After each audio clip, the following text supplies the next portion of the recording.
శ్రీ నారా చంద్రబాబు నాయుడు.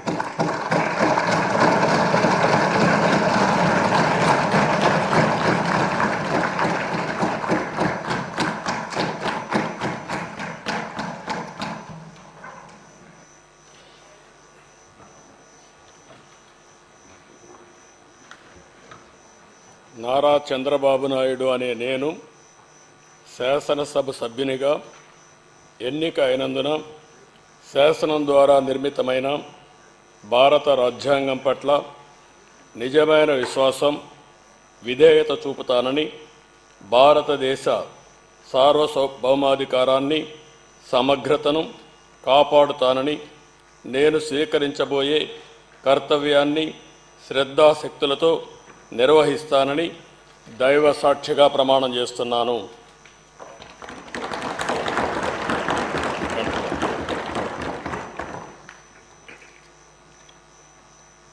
ఆంధ్రప్రదేశ్ శాసనసభ సభ్యుడైన నారా చంద్రబాబు నాయుడు అనే నేను సభ నియమాలకు కట్టుబడి ఉంటానని, వాటిని అనుసరిస్తానని, సభా మర్యాదలను పాటిస్తానని, సాంప్రదాయాలను గౌరవిస్తానని దైవ సాక్షిగా ప్రమాణం చేస్తున్నాను.